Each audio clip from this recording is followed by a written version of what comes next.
So good morning, and thank you for joining us on this momentous occasion as we look to the future of your airport, Cleveland Hopkins International Airport. I'm Bryant Francis, the Director of Port Control for the City of Cleveland, and I'm incredibly excited to have reached this moment as we essentially kick off the very beginnings of our multi-year, multi-phase terminal modernization development program. I'm honored to be joined here today by Cleveland City Councilman Kerry McCormack, who is also the chair of the Transportation and Mobility Committee of the City Council. The Mayor Bibb, sends his regrets today as he intended to attend. He had hoped to be here today, but another city engagement has kept him from being able to join us for this event. But he sends his regrets, and I know that he shares in our excitement. Today is about looking forward as we kick off the demolition of an airport facility that began welcoming guests and Hopkins travelers in the late 1950s. This event signifies the first visual representation of the multi-year, multi-phase implementation of CLE's Terminal Modernization Development Program. It will result in a transformed experience for our travelers, employees, and visitors alike. And it is truly just the beginning, with much, much more to come. Now, please help me in welcoming City Councilman Kerry McCormack to the podium to offer remarks on behalf of the City of Cleveland. Councilman? Good morning, everybody, and thank you, Director. I do want to take a moment to thank our Director, relatively new, I think, under a year now or so, around that. He's been a really great addition to the City of Cleveland team as we take the next step here in Cleveland's airport system. We know as we look to the future in Cleveland how important it is to have an active transportation system here, be it our public transportation, be it our roadways, multimodal, and of course, including our airport system. Today, as we take the ceremonial first swing at taking down the Sheraton, we're so excited, as the Director noted, to take the first step towards modernizing our airport so that everyone visiting Cleveland, our business community, the folks that live here, have the best airport possible. I'll tell you, I've done a lot of traveling in my life. I love our airport.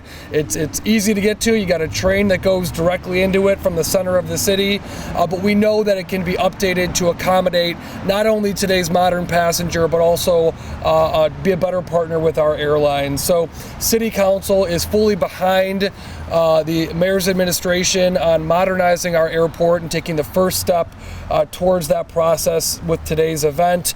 We're really, really excited to see almost a decade of progress that we're going to be investing in this airport to, again, ensure that it is and continues to be an extremely high-quality airport for everyone visiting Greater Cleveland. Our community is ready for it. Our residents are ready for it. Our business community is ready for it, and we're taking that first step. So again, I want to congratulate the Mayor's team and all of our airport staff who are here today on this occasion. A lot of hard work has gone into this, but we're taking that first step to put quite a few dollars into this airport to ensure that it thrives into the future. So congratulations to everyone involved, and looking forward to taking a swing.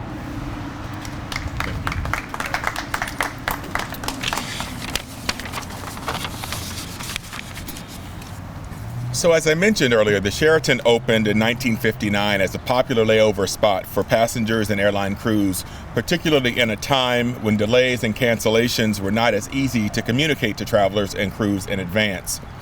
Due to its popularity, the hotel was expanded in 1972, adding the tower that you see behind me. In 2020, as we all know, the pandemic decimated air travel. With demand for its product already waning pre-pandemic, the Sheraton closed its doors for good during the height of the COVID-19 period.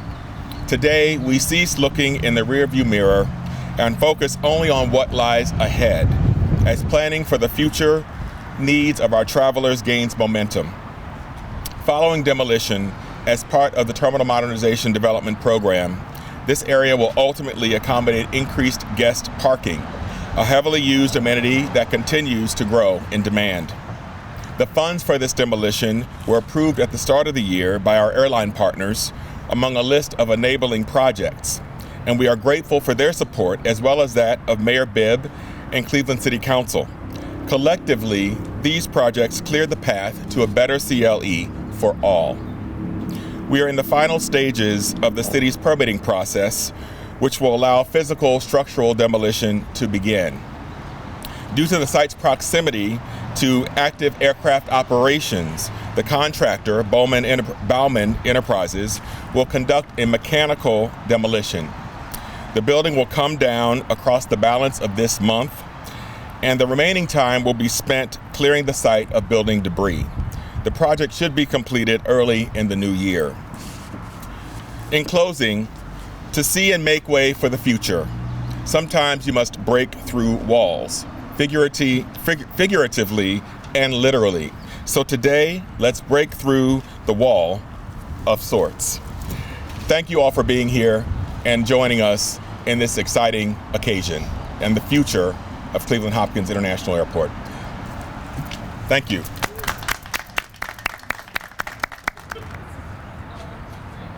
We can do that.